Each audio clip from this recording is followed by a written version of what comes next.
আসসালামু আলাইকুম। আশা করি তোমরা অনেক ভালো আছো এবং সুস্থ আছো। তো আজকে আমরা এই অধ্যায়ের সবথেকে গুরুত্বপূর্ণ সমস্যাটা সমাধান করব।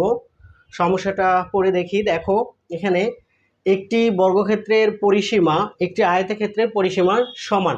এখানে একটা ফ্রেশ কথা বলা হয়েছে যে এরকম একটি বর্গক্ষেত্র যেটার পরিসীমা আয়তক্ষেত্রের পরিসীমার সমান।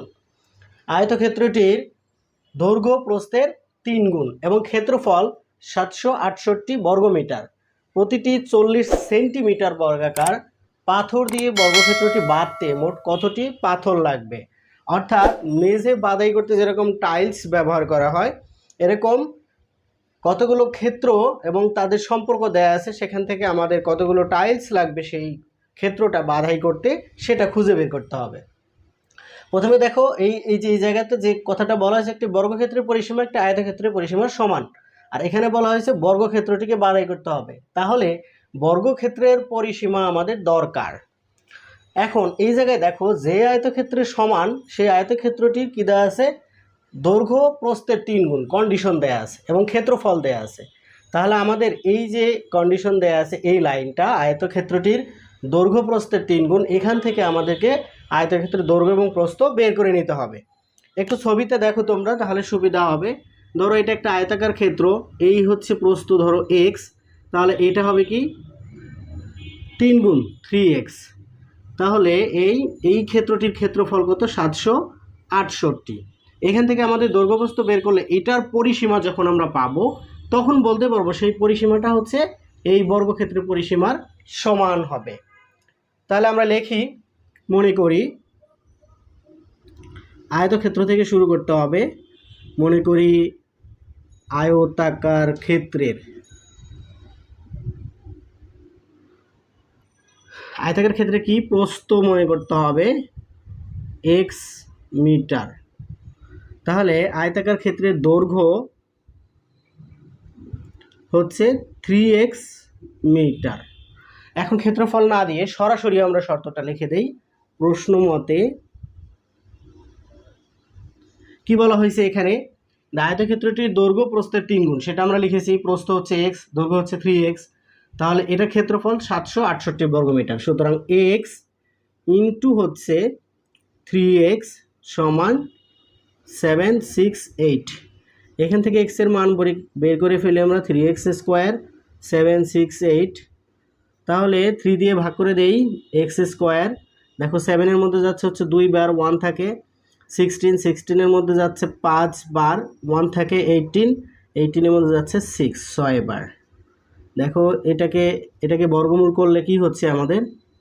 16 স্কোয়ার। অতএব এক্স সমান 16 বের করে ফেললাম। এখন এই যে এটা পাইলাম, এই বিষয়টা আসলে হচ্ছে এই আয়তাকার ক্ষেত্রের প্রস্থ।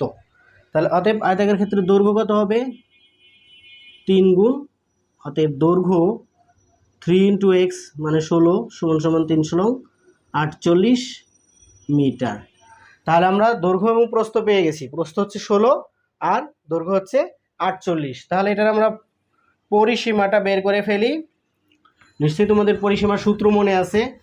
একটু ফাস্ট করতেছি, বড় অঙ্ক যাতে কম সময়ে করা যায়। তাহলে অতএব আয়তক্ষেত্রের পরিসীমা আয়তক্ষেত্রের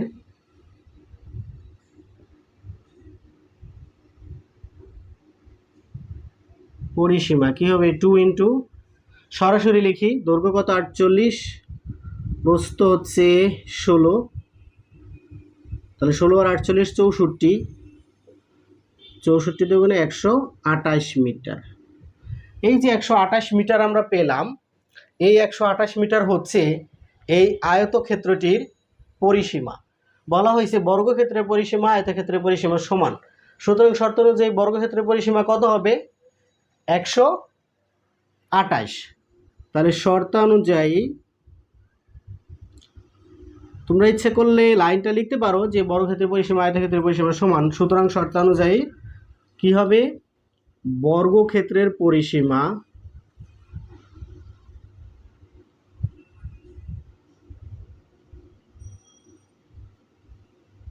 কত? 128 মিটার।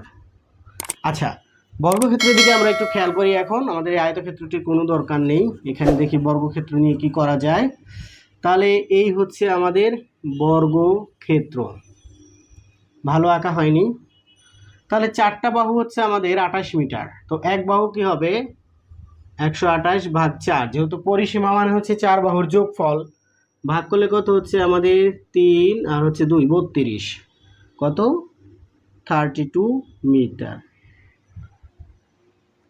তাহলে আমাদের যখন আমরা এই যে টাইলস বসাবো তখন কিন্তু আমাদের মোট ক্ষেত্রফলের দরকার হবে।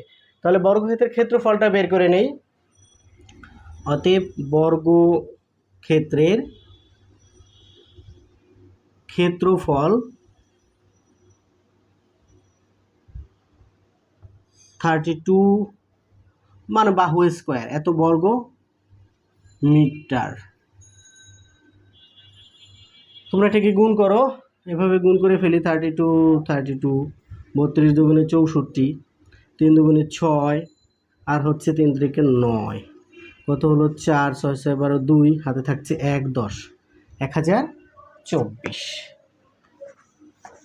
কি পেলাম আমরা 1024, 1024 বর্গমিটার।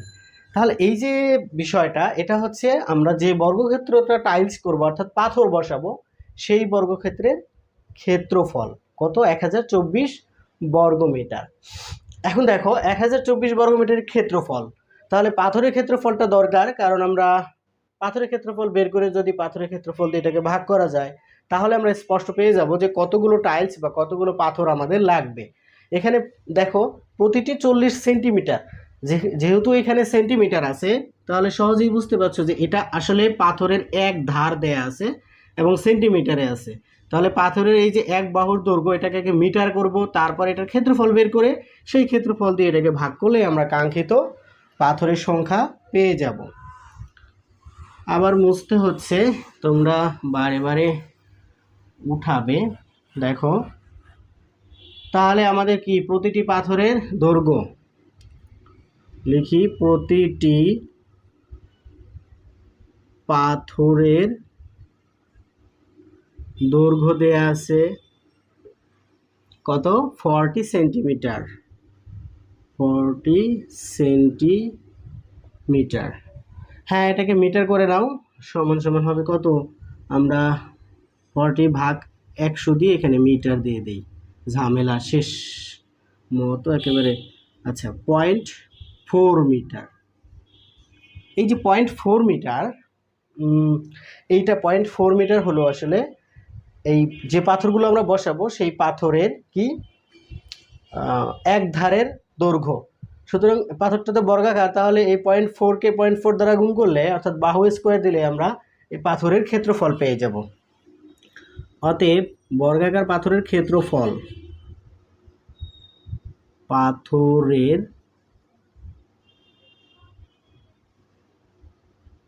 ক্ষেত্রফল 4 স্কোয়ার বর্গ মিটার।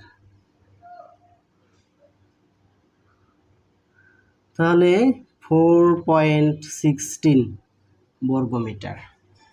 এবার হচ্ছে একেবারে সোজা কথা, অতএব পাথর লাগবে। পাথর কতগুলো লাগবে সেটা আমরা বের করে ফেলবো। অতএব পাথর লাগবে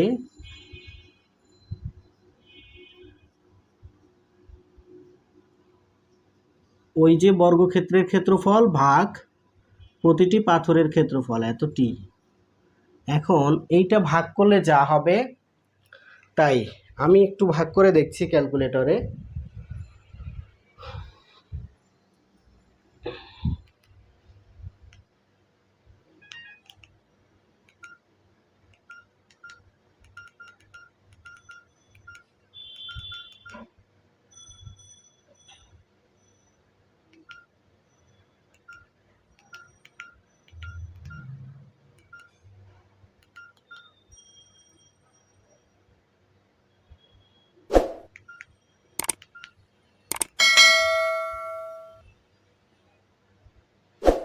ছ 6400টি। তাহলে কত হলো 6400টি। এই হচ্ছে অ্যান্সার। আশা করি তোমরা বুঝতে পেরেছো। পরবর্তী ক্লাসে আবার দেখা হবে। আল্লাহ হাফেজ।